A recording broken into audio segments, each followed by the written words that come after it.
প্রধানমন্ত্রী নরেন্দ্র মোদী সফলতার একটা খুব বড় কারণ হলো যারা কম দামে গ্যাসের সিলিন্ডার, রান্নাঘরের গ্যাসের সিলিন্ডার পাচ্ছে, সবই কি নরেন্দ্র মোদীর জন্য। আমাদের মতো এত বড় একটা বড় দেশ, 140 কোটি লোক থাকে আমাদের দেশে, একজন আমাদের কি খুব স্ট্রং লিডার দরকার। নরেন্দ্র মোদী যদি দুর্বল হয়ে ফেরেন, আমি কি আরো এক ভয়াবহ তার একটা চেহারা, একটা চরিত্র দেখবো।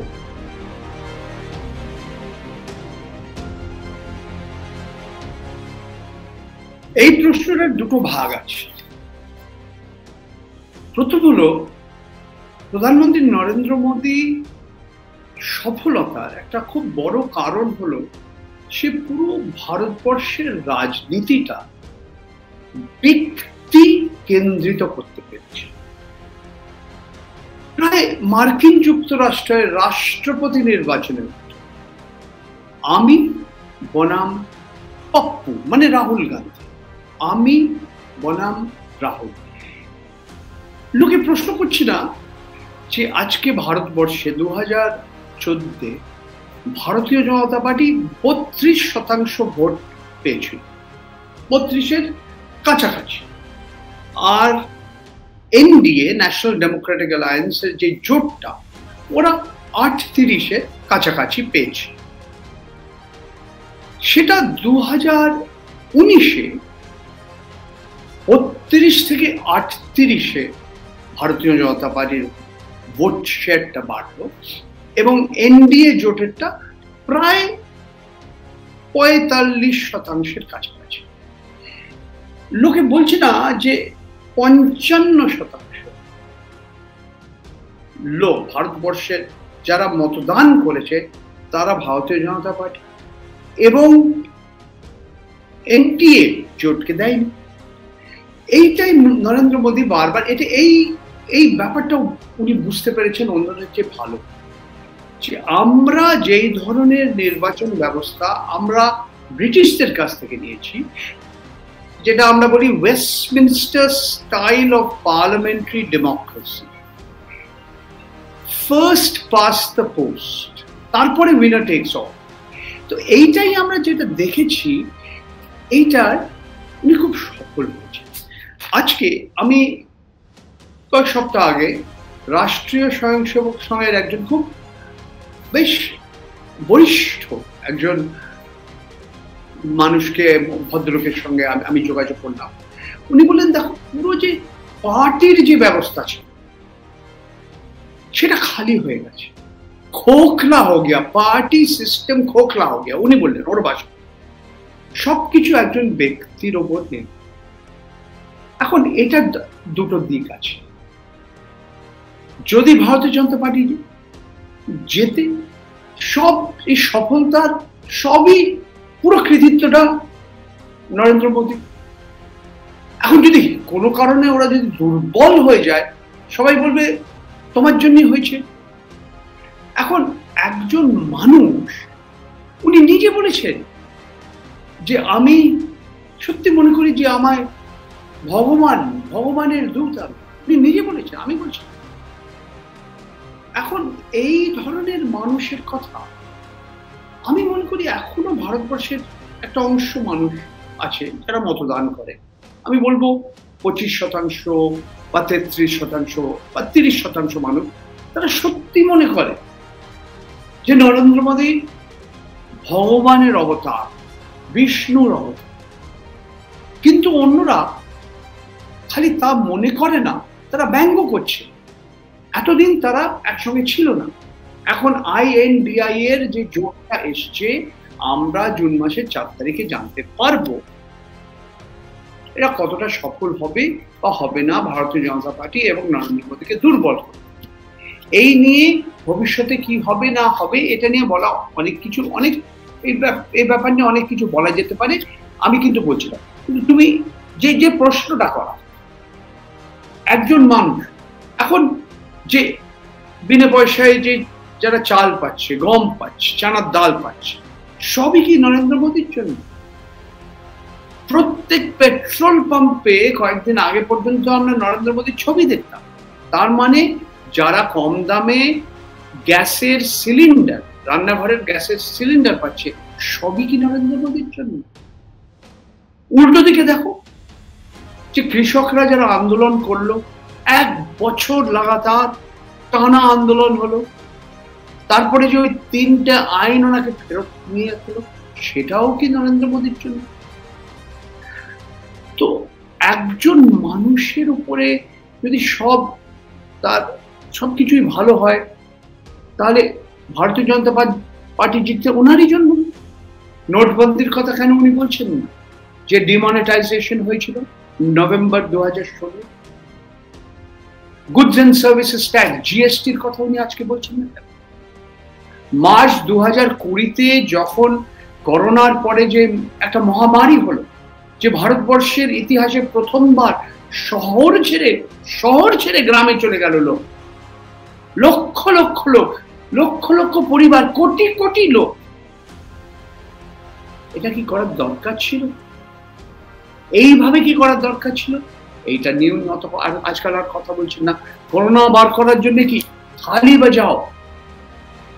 উনি কি সত্যি বিজ্ঞানে বিশ্বাস করেন? উনি কি সায়েন্টিফিক টেম্পারে বিশ্বাস করেন? আমরা দেখেছি এই নির্বাচন প্রচারের সময় উনি ওই একই হিন্দু মুসলমান, কংগ্রেসকে তোমরা যদি ভোট দাও, মোদী সাহেব বলছেন যে তোমাদের সম্পত্তি ওরা নিয়ে নেবে, মহিলাদের মঙ্গলসূত্র তোমরা নিয়ে নেবে, এই ধরনের কথা। তার মানে উনি কি সত্যি পুরো মানে তুমি কংগ্রেসের সমর্থন করছো, তার মানে তোমাকে পাকিস্তানে যেতে, তার মানে তুমি দেশদ্রোহী। এখন এই ধরনের নির্বাচন প্রচার সাধারণ মানুষ, সাধারণ মতদাতায় উত্তর ভারতে, ভারতবর্ষের বিভিন্ন জায়গায় তাদের উপরে সত্যি কোনো একটা প্রভাব পড়বে কিনা আমাদের তার জন্য জুন মাসের 4 তারিখ পর্যন্ত অপেক্ষা করতে হবে।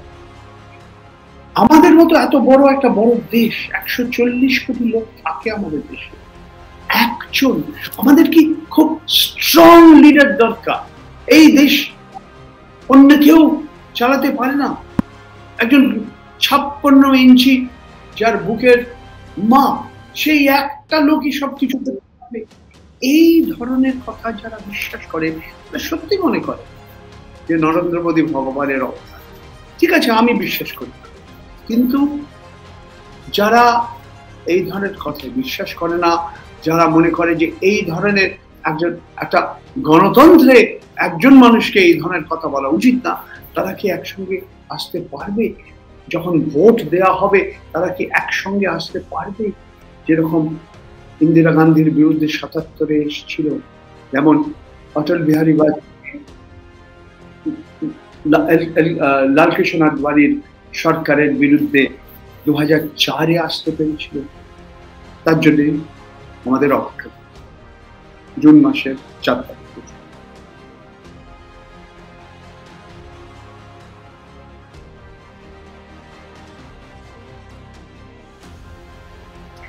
তখন উনি কি নজর দেবেন কোন দিকে বা দেবেন না, এটা বলা মুশকিল। নির্বাচনের আগে উনি অনেক কিছু বলেছিলেন। উনি বলেছিলেন যে ভারতবর্ষের বাইরে ভারতীয়রা যারা কালো টাকা ভারতবর্ষের বাইরে নিয়ে এসে সেসব ফেরত নিয়ে আসবেন। প্রত্যেক গরিব পরিবারের কাছে 15 লক্ষ টাকা আসবে, সেটা তো হলো না। পরে অমিত শাহ বললেন যে না, এটা চুনাওই জুমলা, মানে নির্বাচনের সময় যখন নির্বাচন প্রচার করা হয় একটু বাড়িয়ে লোকেরা কথা বলে, এই ধরনের কথা উনি বলেছিলেন। উনি বলেছিলেন না খাউঙ্গা না খানে দুঙ্গা, মানে আমিও ঘুষ নেবো না, কারো ঘুষ দেবো না। সত্যি কি আমাদের দেশে ভ্রষ্টাচার দুর্নীতি কমেছে? আমি তো মনে করি না।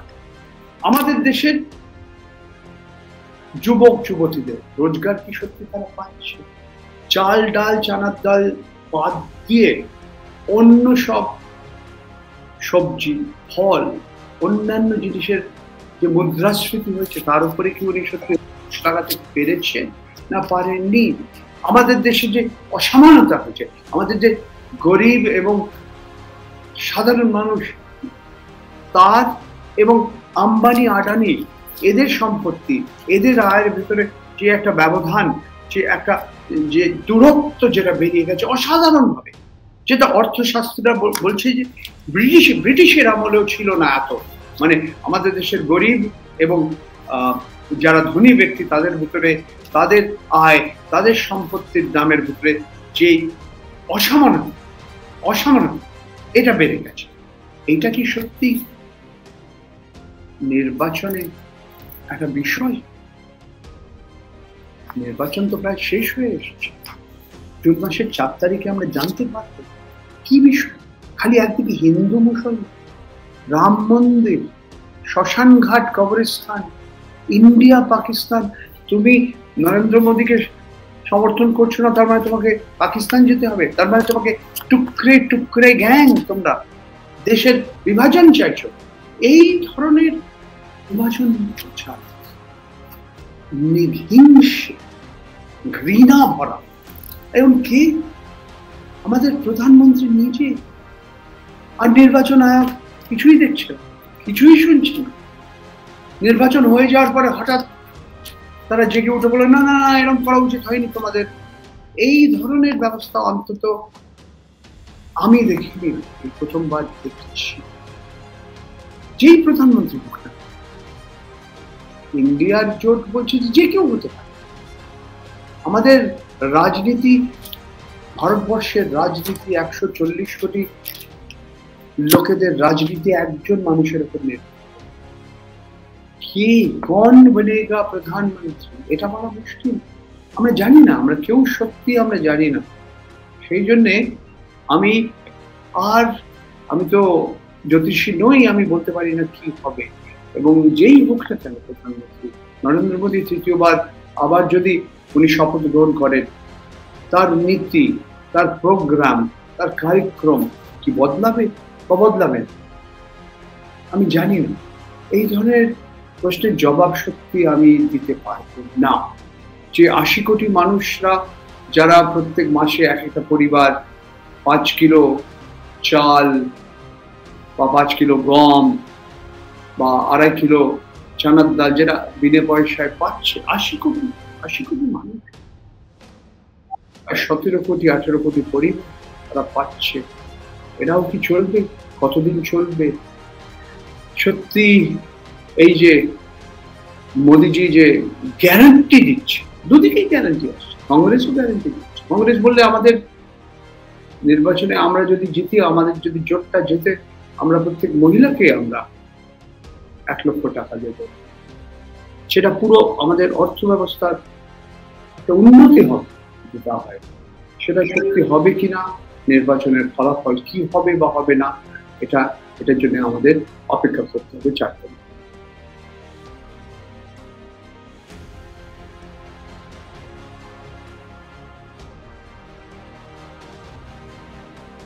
উনি তো অলরেডি ডিক্টেটর।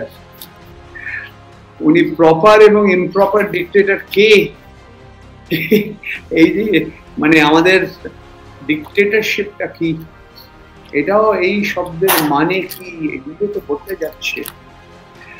নরেন্দ্র মোদী যদি দুর্বল হয়ে ফেরেন, উনি কি আরো এক ভয়াবহ তার একটা চেহারা, একটা চরিত্র দেখবো? বা উনি যদি দুর্বল হয়ে ফেরেন, যদি একটা জোট ভারতবর্ষের সরকার গঠন করে, কি হবে তারপর?